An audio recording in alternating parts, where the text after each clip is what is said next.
What's up, nerds and nerdettes and we little nerdlings all? It's your buddy Big John and G, the Two Gun Pixie presents Legendary Gaming! Ooh, a little close. So we are back, and it's Wednesday! Love Wednesdays! You know, yeah, it's right in the middle of the week, but we can have a little fun. That's why we do What's in the Pixie's Box? Our Wednesday unboxing episode. So today we have an expansion. Yeah! Now this is an expansion to a game that I've not played in a while, but I do really enjoy, and I'm hoping that this is going to give us the reason to jump back into it. Also, I really like the title.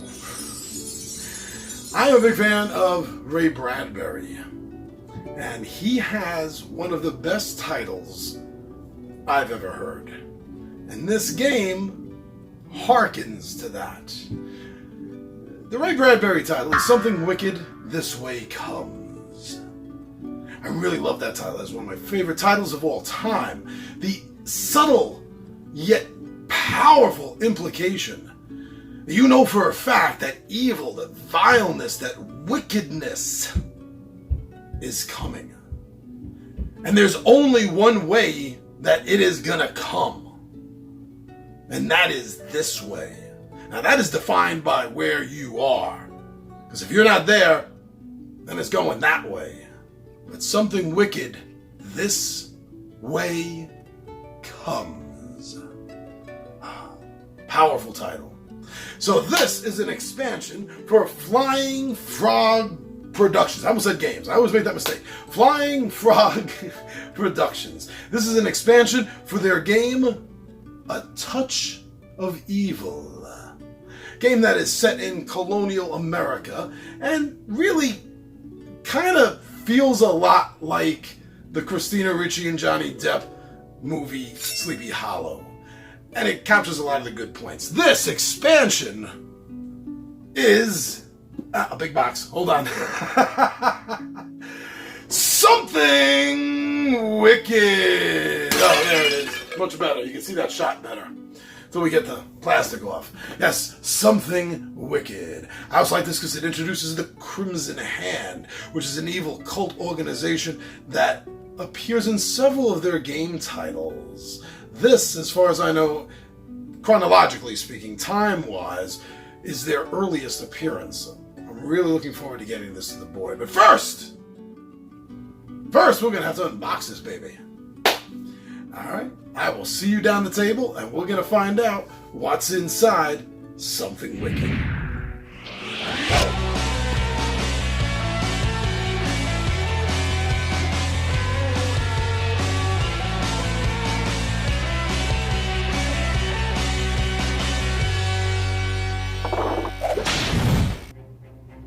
A Touch of Evil by Flying Frog Productions. A game by Jason C. Hill.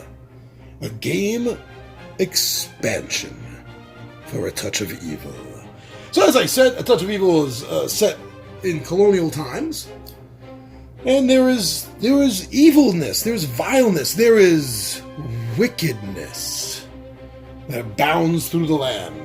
And there are certain individuals who brave it to put it down and save the common man and woman. And this is an expansion for that game. And as, yes, I mentioned, the Crimson Hand, as you see right here, makes their first appearance, chronologically speaking, on the timeline of history in the games. This is the first appearance of them. Definitely going to have to try to get my hands on the Crimson Hand expansion for Fortune and Glory, and the expansion, the mission pack, I think is what it is, for Shadows of Brimstone. And I've said this before, if I did that, I would really love to run a Crimson Hand campaign through all the games. It'd be really interesting. But before I do that, I'm going to have to open this up and see what the heck is in this box. We have our stalwart companion, Fu Manchu, standing by. Thank you, Fu. Sorry about that, buddy.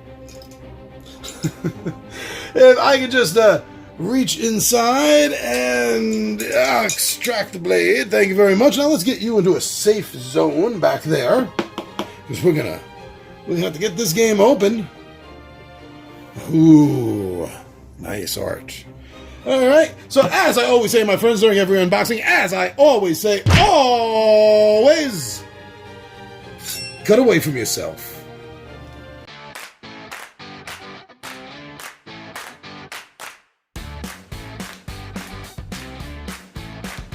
And there we go, a touch of evil.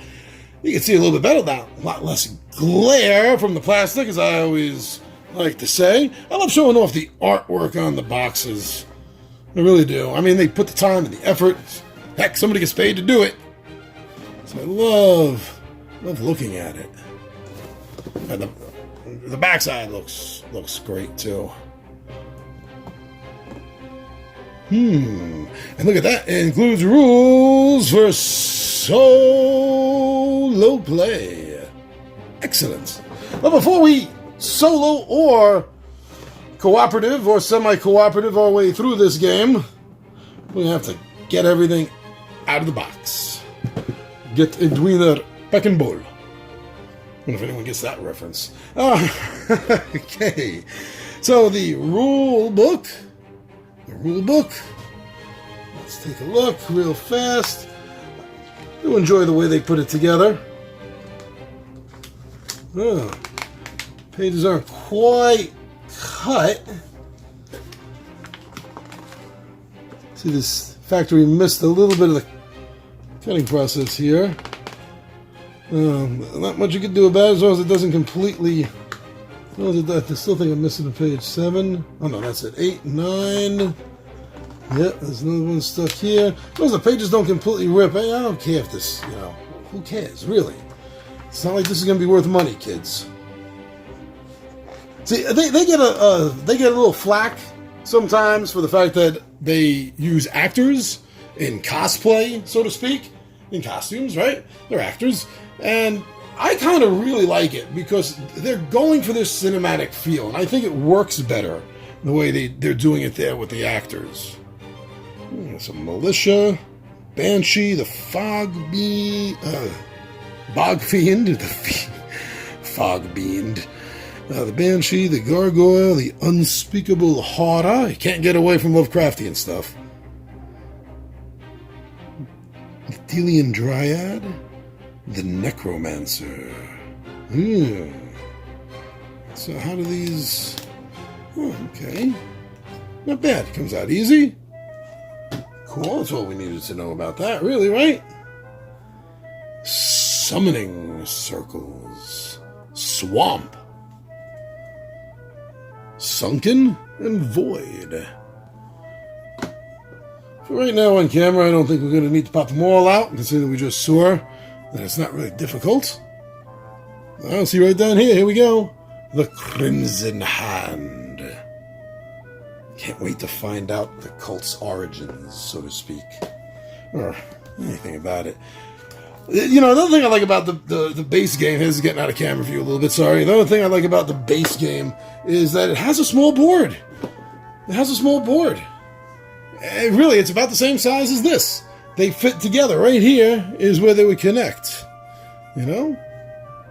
Considering that most of the boards I think I have in my collection and that I see are so much bigger than this. It's nice to see that they did try to condense it down a bit. Really helps the table. Thank you very much, Scott. Jason C. Hill, I'm sorry. I'm sure, maybe there's someone named Scott that works in your production team. I don't know. Okay, the Unspeakable Horror. This is the advanced one. No. We don't want to start looking at that, do we? The Bog Fiend, the basic game.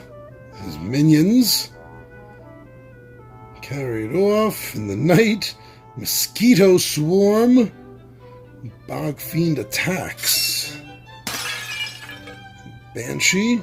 Echo of the Moon. Borrow Shade. And the Banshee attacks.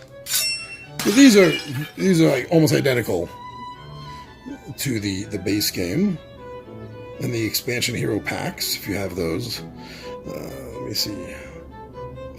Fight dice. Ooh, those are the living the living statues.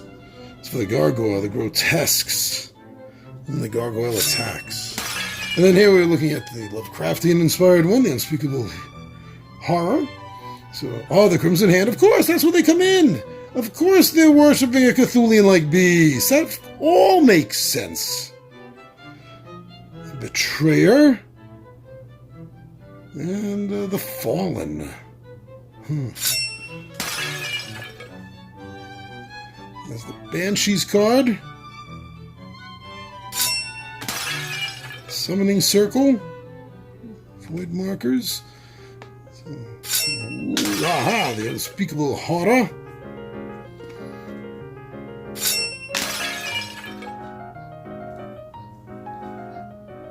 Captain Hawkins. As the player characters, Eliza the Witch Hunter. Brother Marcus. Ilaria the Eternal. Some of the monsters, the Bog Fiend. And the Gargoyle. With the extra little minis right here.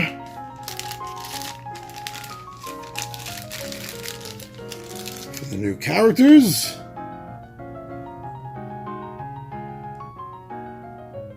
Good. With the Marcus there, right?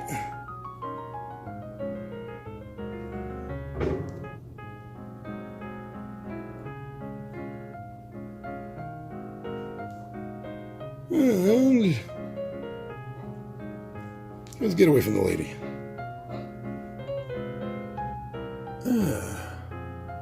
Alright, minis look cool. And then we got a couple of decks of cards here. We'll take a quick look at these. We're obviously not going to go over all of them. Just see the card quality. And I'll show you some of the graphic design, the use, the art, the portrayals by actors. So these are the different places on the board. Just as the first game, each place has its own set of cards. The Monster's Lair. Ooh, windmill. So maybe you find some black powder bombs at the windmill. Or maybe at the abandoned keep, you'll find a midnight meeting happening. And then at the manor, the Book of Riddles. And starting it all at the inn, room 216. Oh, we all know about room 216. Alright, cool. Oh yeah, the lairs, right? Yeah. These are all lair cards, well, not all of them. Let's see. Still not getting to the lair cards. Fooled ya. Statue of a Hero. These are all Statue of a Hero. All the same. Move at -1, fight at -1, die. Ugh. Not good. South Dock, the villain, is the Banshee. You may not pay investigation to avoid any additional hits from her wailing death during the first showdown fight round. And on the other end of that, the inn. Sebastian Skinner, resident, room 216, interferes. Make a spirit and honor 6 or better test at the start of the showdown. If successful, gain 5 fight dice in the first fight round. If failed, the villain gains 5 fight dice against you in the first fight round. Good! Googly moogly. Don't like that. And, let's take a look at this deck, and then we have officially seen it all. And you can see how it's all cased in there, the way they have the tray set up, which is very cool, very nice, but always makes adding things, like expansions, harder. But then again, this is not meant, this is a big expansion, this is not meant to be added to anything. Okay, so we have some more of the place cards here. Like the Monastery, Oath of the Hunter. And an event. Event cards, such as Hold Back the Darkness. That's a good idea. Anytime you get the chance to hold back the darkness, just go ahead and do that. That's your job. Murder! Murder! Murder! Murder! So I just couldn't resist. Have a little fun. Ooh, monastery items. Do the nuns know about these toys? Yeah, there's a guide. Well, always good to have a guide. And, see, the very last one is the Sacred Chalice. Right, they just happen to have it there, you know. That's, what they drink from on Sundays. And sometimes on Wednesdays. That's all. Just hangs out there.